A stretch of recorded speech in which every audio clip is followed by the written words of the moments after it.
हे केशव, आपकी सदा ही जय हो। सुंदर सी इस वीडियो को लाइक जरूर करें। मित्रों, मांसाहार पुण्य है या पाप? इसके संदर्भ में आज इस वीडियो में हम आपको एक कथा सुनाने जा रहे हैं। अगर आप यह वीडियो देख रहे हैं तो पूरी कथा सुनें, वरना आपको पाप लग सकता है। क्योंकि यह गरुड़ पुराण की कथा है, इसलिए पूरी अवश्य देखें और अपने ज्ञान को बढ़ाएं। यह बात उन दिनों की है जब भगवान श्री कृष्ण अपने बालपन में थे। एक बार जब श्री कृष्ण एक पेड़ के नीचे बैठे बांसुरी बजा रहे थे, उसी तरह एक हिरण दौड़ता चला आया और उनके पीछे जाकर छुप गया। वह हिरण बहुत ही घबराया हुआ था। भगवान श्री कृष्ण ने उसके सिर पर हाथ फेरते हुए कहा, क्या हुआ? तुम क्यों छुप रहे हो?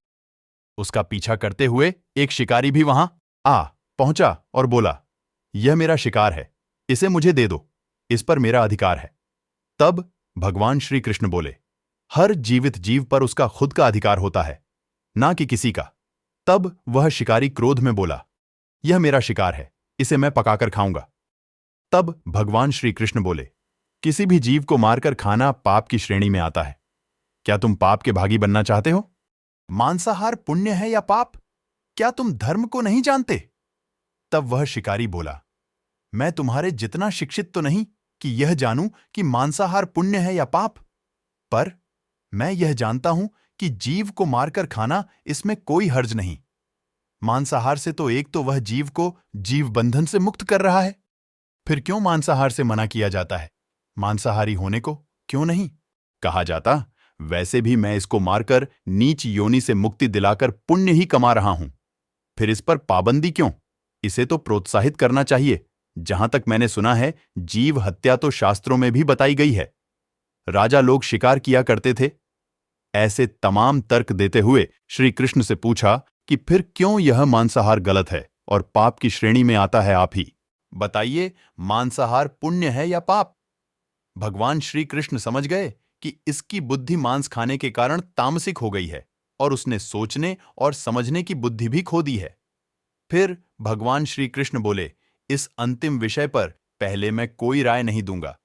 मेरी इस छोटी सी कथा सुनने के बाद तुम ही उत्तर देना कि मांसाहार पुण्य है या पाप, और तुम्हें मांस खाना है या नहीं। वह शिकारी सोचने लगा कि इसमें मेरा तो कोई घाटा नहीं है, इस कथा को मैं सुन ही लेता हूं। मेरा मनोरंजन भी हो जाएगा और बाद में मुझे इसका मांस भी मिल जाएगा। तो भगवान श्री कृष्ण ने अपनी कथा आरंभ की। एक बार मगध में खाद्य संकट खड़ा हो गया तो अन्न का उत्पादन कम रहा।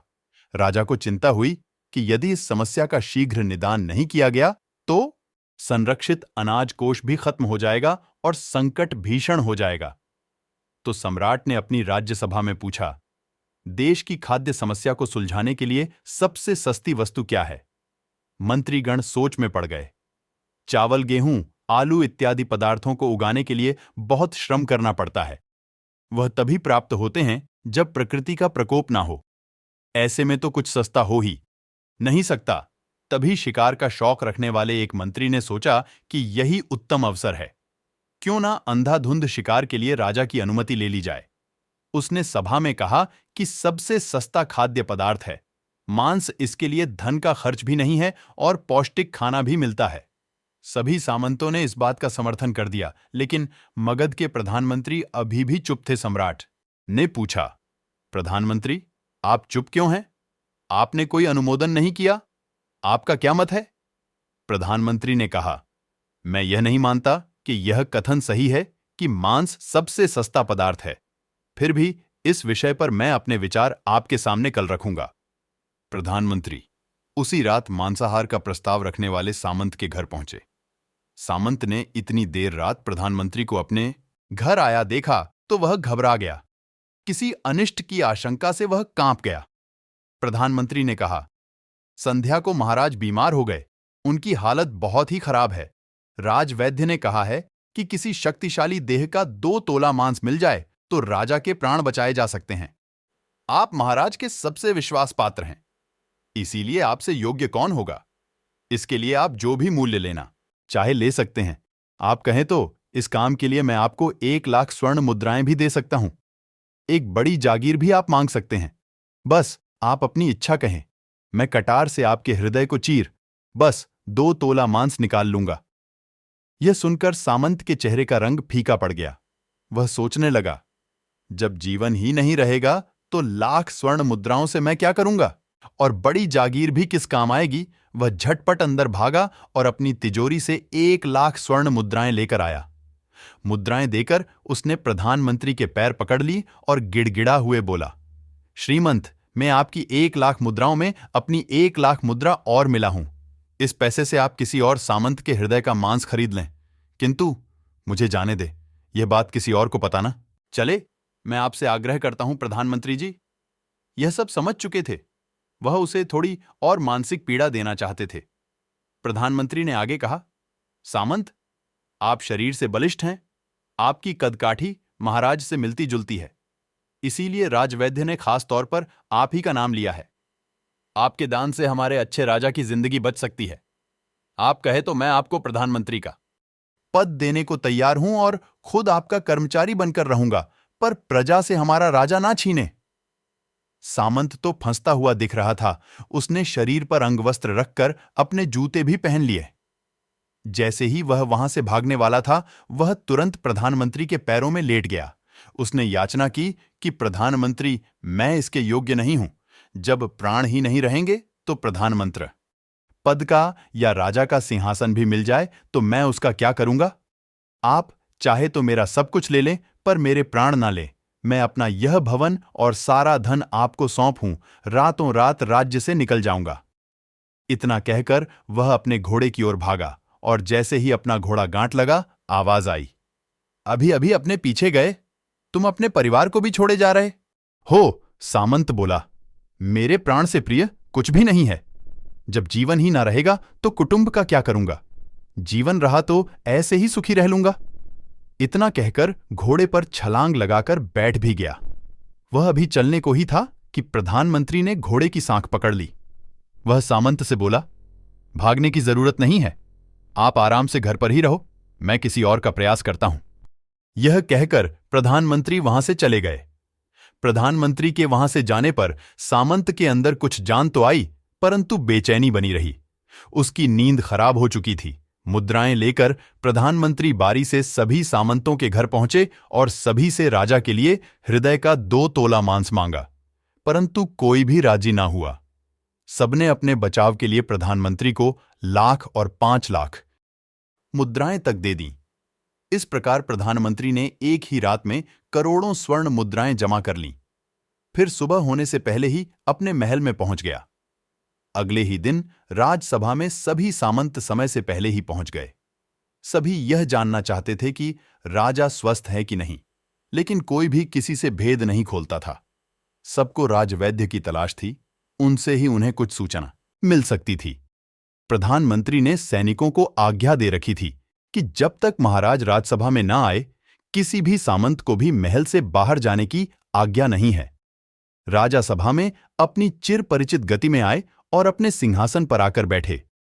सभी सामंतों ने देखा, कहीं से भी राजा उन्हें अस्वस्थ नहीं लगे। उन्हें तो कुछ हुआ ही न था। प्रधानमंत्री ने उनसे झूठ बोला। हर सामंत के मन में यही विचार चल रहा था, पर कोई भी किसी और को कुछ भी ना बोल रहा था। तभी प्रधानमंत्री ने राजा के समक्ष 1 करोड़ स्वर्ण मुद्राएं रख दीं।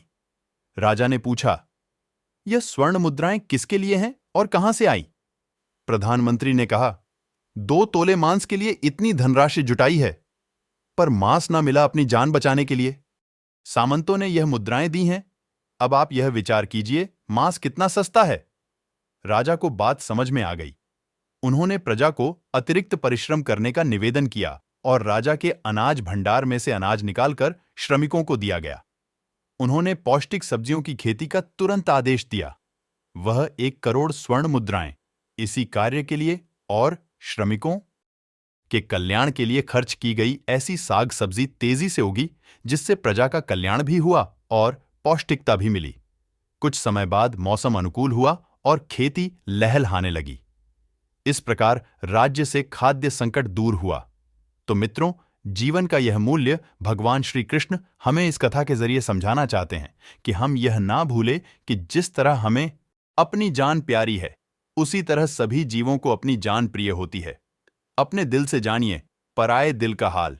यदि संसार के संबंधों से मुक्त करने का तर्क सही है, यदि जीव हत्या जीव को संसार बंधन से मुक्त करने का तरीका है, तो अत्याचारी द्वारा किया गया नरसंहार भी मान्य है। वह भी यह तर्क दे सकते हैं कि वह लोग जीवन के कष्ट से आप लोगों को मुक्त कर रहे हैं।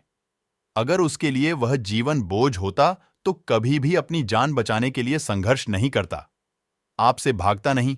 जो आपके सामने असहाय हो जाता है उसे प्राण गंवाने पड़ते हैं। जिन जीवों को मारकर आप खा रहे हैं उन्हें तो प्राण बचाने का अवसर भी नहीं मिलता। बर्बरता सिर्फ वही नहीं है जहां सिर्फ मानव का रक्त बहता है। बर्बरता उसे भी कही जाती है जहां स्वार्थ के लिए किसी जीव की हत्या कर दी जाए। हम अंत समय में जिंदगी भर के पापों के लिए जिंदगी भर सुकर्म करने की कोशिश करते हैं, परंतु हम यह भूल जाते हैं कि जब वह जीव हमारे लिए काटा गया और हमारे लिए तड़पा, उसका श्राप हमें इस जीवन में ही नहीं बल्कि अगले जीवन तक नहीं छोड़ता। परमात्मा से यह ज्ञान पाकर शिकारी परिपूर्ण हो गया और उसे ज्ञान की प्राप्ति हो गई और वह जान गया कि महानता जीवन लेने में नहीं बल्कि जीवन देने में है। शिकारी भगवान के आगे हाथ जोड़कर वहां से चला गया और उसने कसम खा ली कि वह अपने संपूर्ण जीवन में किसी को भी कभी चोट नहीं पहुंचाएगा। तो दोस्तों, कैसी लगी आपको हमारी यह वीडियो? अपना सुझाव हमें कमेंट में अवश्य लिखें और अभी तक चैनल को सब्सक्राइब नहीं किया है तो सब्सक्राइब अवश्य कर लें। जय श्री कृष्ण।